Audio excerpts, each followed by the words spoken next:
சென்னை அருகே உள்ள குட்ஷெட்டில் வேலை செய்யும் வடமாநில தொழிலாளர்களை தங்கள் நிறுவனத்தின் கீழ் மட்டும்தான் வேலை செய்ய வேண்டும் என கான்ட்ராக்டர் தாக்கி மிரட்டிய சம்பவம் அதிர்ச்சியை ஏற்படுத்தியுள்ளது. இதுகுறித்து காவல்துறையினர் வழக்கு பதிவு செய்தவுடன் தலைமறைவான கான்ட்ராக்டர் தன்னை எதிர்ப்பவர்களை பலி கொடுத்து விடுவேன் என வாட்ஸ்அப் குரூப்பில் வாய்ஸ் மெசேஜ் அனுப்பியது மேலும் பரபரப்பை ஏற்படுத்தியுள்ளது. தங்களுடைய நிறுவனத்தின் கீழ் மட்டும்தான் வேலை செய்ய வேண்டும் என மிரட்டியதோடு மட்டுமில்லாமல் வடமாநில தொழிலாளர் தங்கியிருக்கும் இடத்திற்கே சென்று அவர்களை கான்ட்ராக்டர் தாக்கிய காட்சிகள்தான் இவை.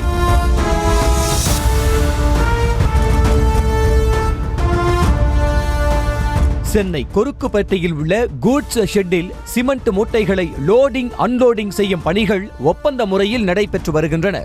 இந்த நிலையில் கடந்த மாதம் ஸ்ரீ காளிகாம்பாள் டிரான்ஸ்போர்ட் என்ற புதிய நிறுவனத்திற்கு இப்பணிகளுக்கான ஒப்பந்தம் கைமாறியதாக கூறப்படுகிறது.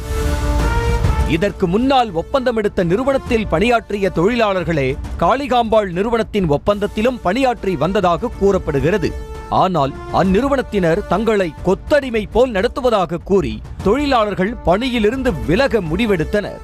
இதனால் ஆத்திரமடைந்த காளிகாம்பாள் நிறுவனத்தைச் சேர்ந்த சார்லஸ் தனது கூட்டாளிகளுடன் சேர்ந்து வியாசர்பாடியில் அவர்கள் தங்கியிருக்கும் வீட்டிற்கு சென்று ஒழுங்காக பணிக்கு வர வேண்டும் என கூறி தொழிலாளர்களை மிரட்டியதோடு மட்டுமில்லாமல் முகேஷ் என்பவரை தாக்கியதாக கூறப்படுகிறது. அது தொடர்பான சிசிடிவி காட்சிகளும் வெளியாகி பரபரப்பை ஏற்படுத்தியுள்ளன.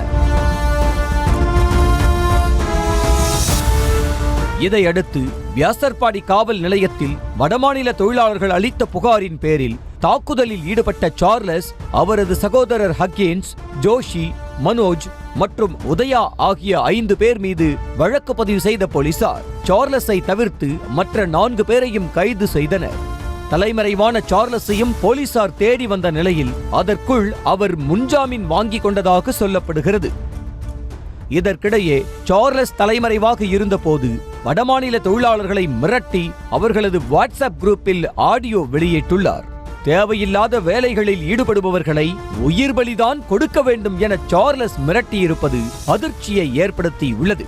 யார் ஸ்பை, யார் இல்லாத வேலைலாம் பண்ணிக்கிறாங்கன்னு சொல்லி அங்கிட்ட மாட்டினாங்கனால் கம்பல்சரி அவங்கள காப்பாற்ற ஆள் இருக்காது. நான் சொல்கிறோம், மற்ற புள்ளியை காப்பாற்றணும், இந்த புள்ளியை உயிர் பலி கொடுக்கணும்னா அந்த உயிர் பலி தான் குத்தாகணும், வேறு வழி கிடையாது. இதுக்கு முன்னாடி 10 புள்ளியில் ஒரு புள்ள சொத்த புள்ளியாக தான் நான் கூட வச்சுருந்தான் இருந்தேன்.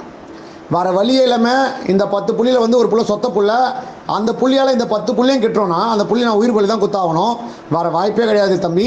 பிழைப்பிற்காக சொந்த ஊர் குடும்பத்தை விட்டு வந்து இங்கு வேலை செய்யும் தங்களை சிலர் தங்களின் சுய லாபத்திற்காக பயன்படுத்த நினைப்பது வேதனை அளிப்பதாகவும், இந்த சம்பவம் குறித்து உரிய விசாரணை நடத்துவதோடு தாங்கள் பாதுகாப்பாக வேலை செய்ய நடவடிக்கை எடுக்க வேண்டும் என்று வடமாநில தொழிலாளர்கள் கோரிக்கை வைத்துள்ளனர்.